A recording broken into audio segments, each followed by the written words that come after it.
25 years ago, I started mainly as a hobby. More than anything, I just like really producing and raising really nice animals.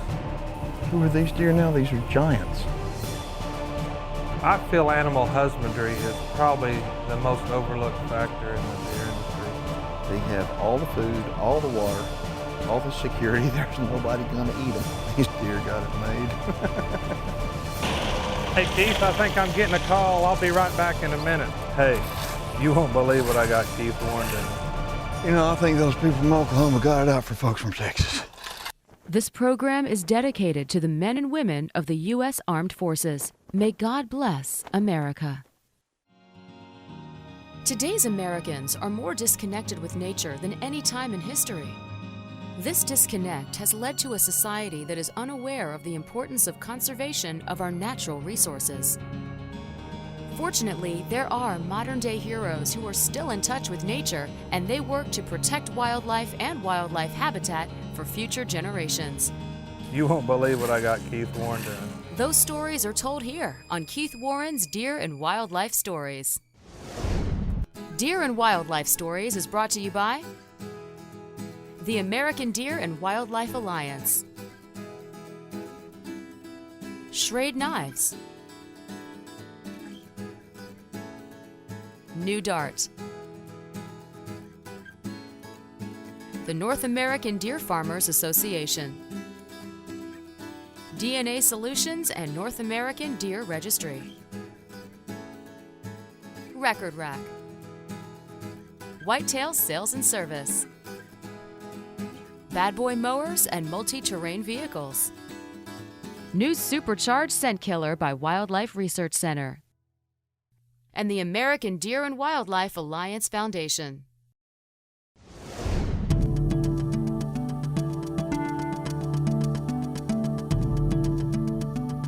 "25 years ago, I started mainly as a hobby.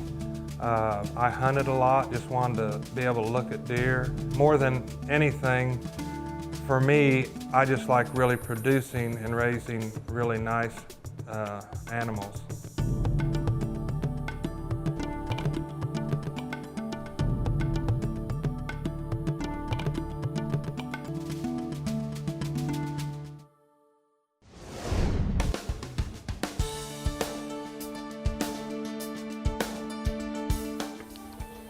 A daycare facility. Just about. It really is. Do you wind up using the same nipple on every one? In other words, bottle number 54. Does it get the same nipple all the time? No, we every fawn has its own nipple. They're all numbered, and we use separate nipples for every fawn, and we use separate bottles for every fawn. Yeah, that's the way most people do it too. I mean, that way the fawn gets used to that one nipple. We're in Oklahoma at Cougar Ridge Whitetails, and this is David McQuaig. And this is the home of the legendary buck Max Bow. Max Bow is 9 years old and he's still a beast. We're going to show you on today's show, but what's really exciting is what Max Bow is throwing.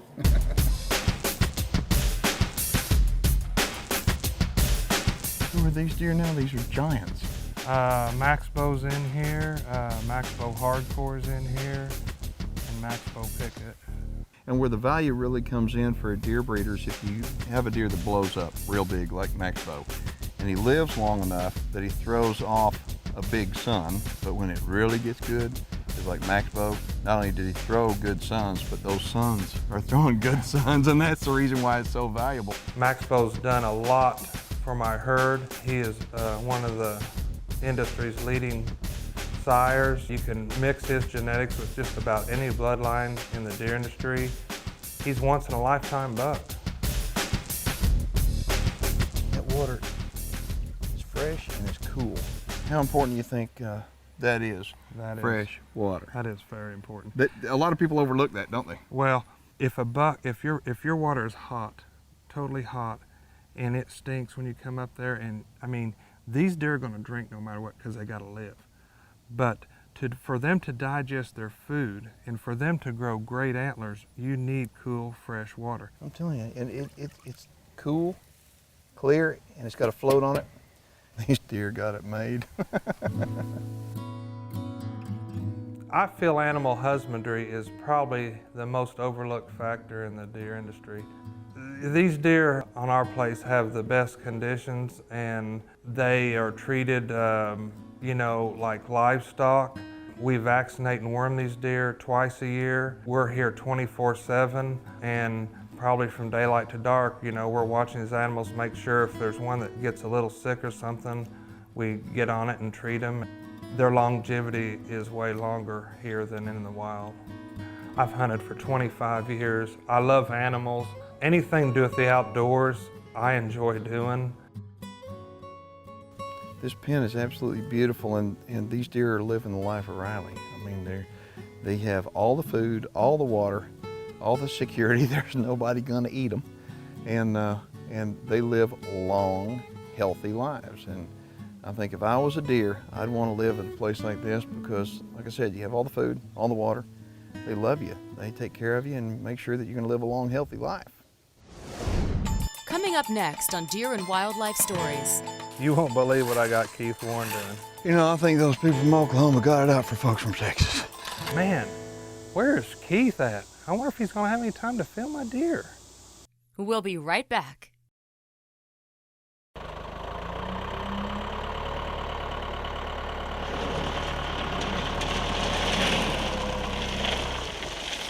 Keith, what we got here is we're going to spread this gravel out and kind of just smooth it out where when we drive around the perimeter, you know, we won't get stuck when it gets real wet and stuff. Yeah. And All right, I'll take this wee stuff. I'll take the rake. Okay. How's that? Okay. I'll take the rake. hey Keith, I think I'm getting a call. I'll be right back in a minute. All right, I'll stay at it. Don't be long. I like that wee stuff. You know, when I signed up for this gig, and my producer said, I got a good idea for the format of the show. Every single deer farm, you need to go and need to do some manual labor. Okay, that sounded good. The problem is, every time I do it, the doggone deer farmer runs off on me. Hey, you won't believe what I got Keith Warren doing.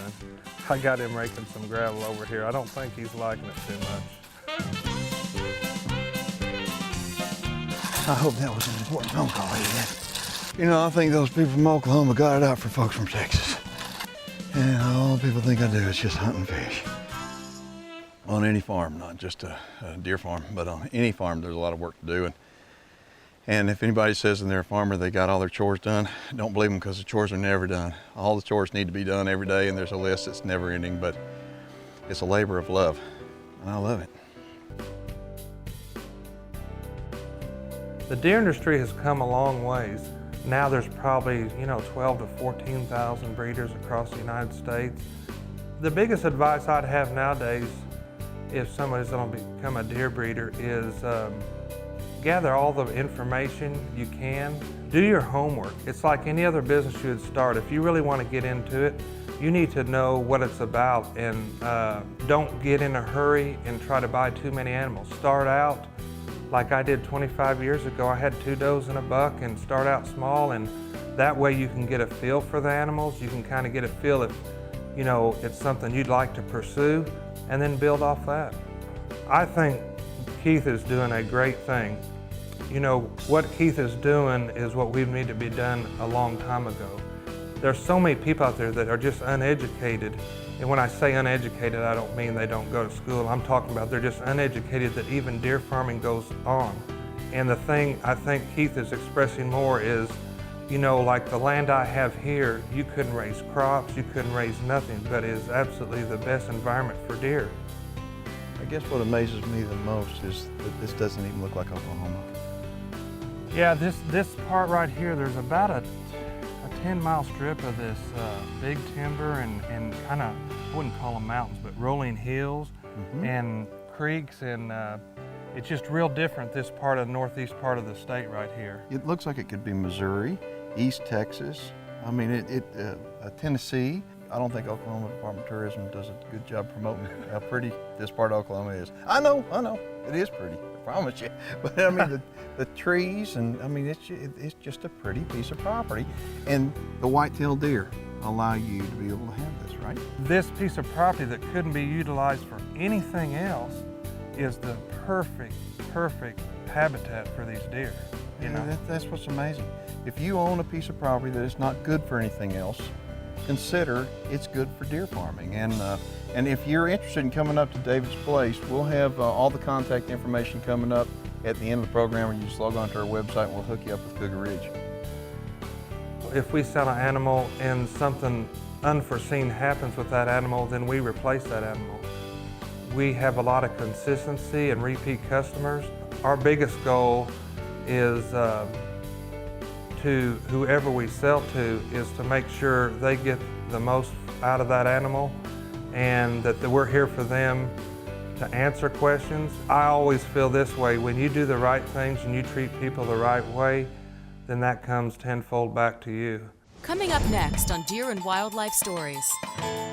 Just about everything that has to do with deer farming, whether it be elk farming, red deer, whitetail, pretty much any cervids, NADIFA is there to promote the industry, to grow it. If you would like information on becoming a deer breeder, the North American Deer Farmers Association can help. Log on today. We'll be right back. If he doesn't understand nature, how is he going to ever appreciate hunting? There are businesses that are in trouble that have to do with the outdoors. And the golf business is gigantic trouble because kids aren't taking up golf, because they're not going outside. It's not just hunting. Kids aren't going outside. So what my thought is as an industry, if you have a deer farm, if you have a special piece of property, invite the local kids. Like I said earlier, if you don't blow your own horn, nobody's going to do it for you. Call the media. Have your friend call the media. Have the newspaper come out and take a picture of the kids on the wagon and tell them what you're doing. NADIFA is a deer organization that's designed for deer farmers, not just deer farmers, but all cervidae. And they're a loud voice out there, trying to get the concept out of what we do. And I think they do a good job with it. I support them, I'm a member, and my children, my boys are all members also. And they do a lot for us in terms of political action, in terms of getting our voice out there, in terms of fairness, showing people the other side of the coin. Because a lot of times anti-people only want to portray what would appear to be the bad side. They say these deer in pens and so forth. And I think the best thing I could say that NADIFA does for us is to help to educate all that that's not the case. It's a wonderful industry. There's much to be learned from it, much to be given from it, and it's definitely a huge impact on our society, and it's in a very, very positive way.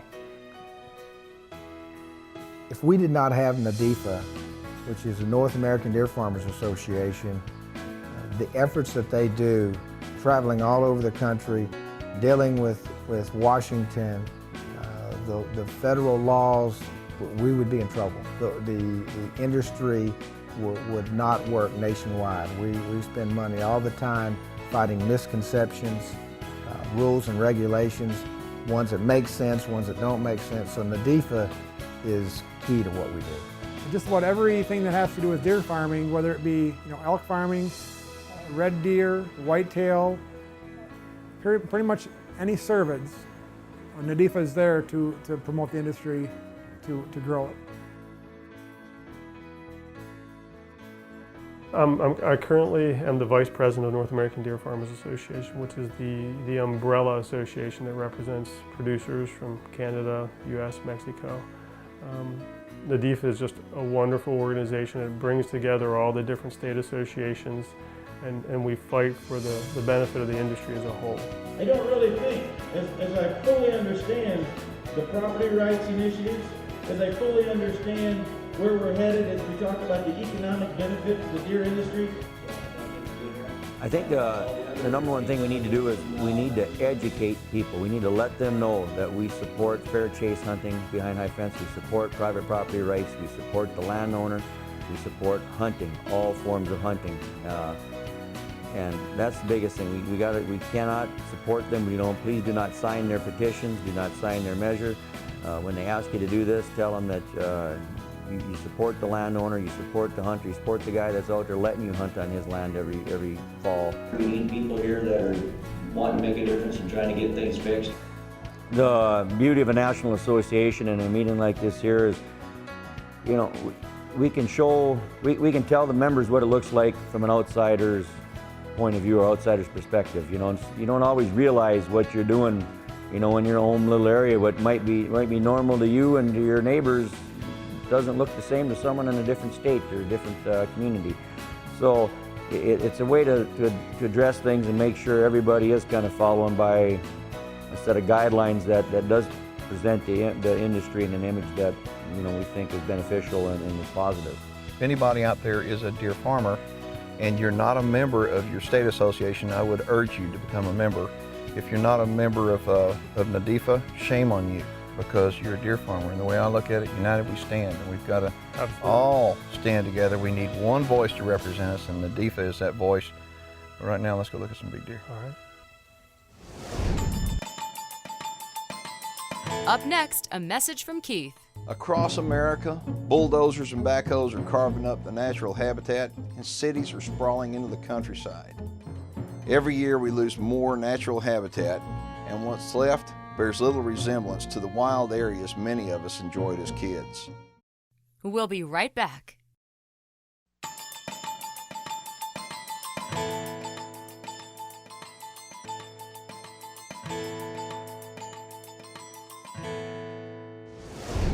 This week's viewer email is brought to you by Bad Boy Mowers and Multi-Terrain Vehicles. William Turner is from Austin, Texas, and writes, I've never seen a deer the size of some of the deer that you feature on Deer and Wildlife Stories. Why is that? William, the reason why is because in the wild, when the deer have to compete against man, and they have to compete with the predators and all the different issues, weather and all the different issues, deer have a really hard time of making it. When they're in a nature agri-park, when a deer breeder has a deer breeder is able to control the nutrition, control the age, control the stress. He's able to control so many factors, and he's able to control the genetics. So what happens is deer breeders take the best genetics, and what we call, so they stack them, the best does with the best bucks, and that's going to produce good offspring. And then they take those offspring and stack it on top of other good offspring, and it keeps getting better and better and better. So if you want to see some of the big deer that you see on Deer and Wildlife Stories, call some of these deer breeders that we feature. They'd be happy to show them to you. If you have a question for Keith, you can submit an email by logging on to keithwarren.net. Now a word from the American Deer and Wildlife Alliance in this week's conservation message.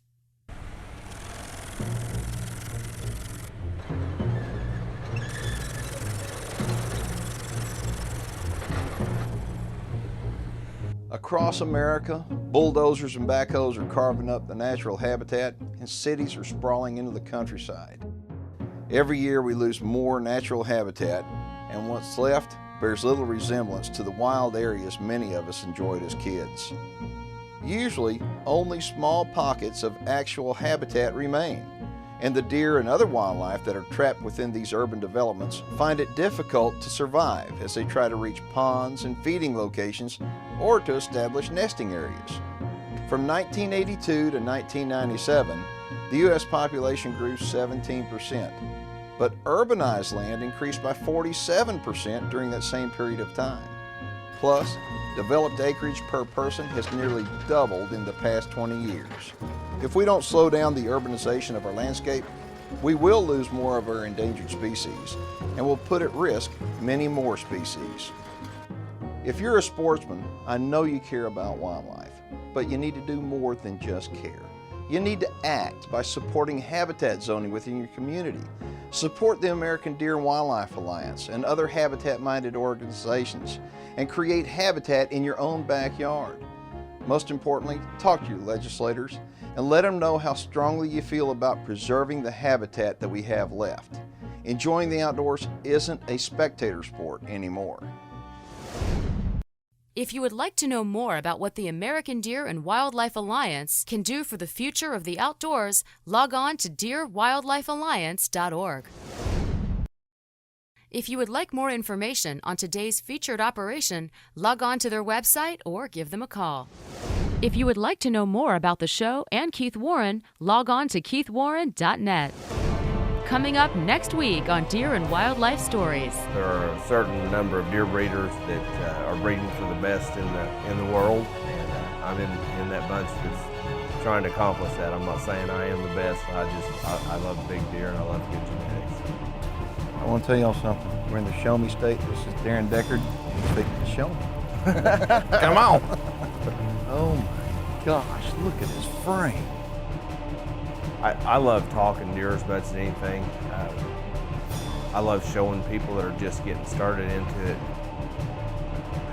I know this is a deer and wildlife story. That's kind of, to me, that big old catfish is wildlife. That's pretty cool. It's been a while since I caught a fish. And yesterday. I may need to catch one. We've got one horse out there that got pretty excited when we told him Keith was coming. We're gonna let him spend some time with her. For an interactive experience and to see last week's show in its entirety, visit our website.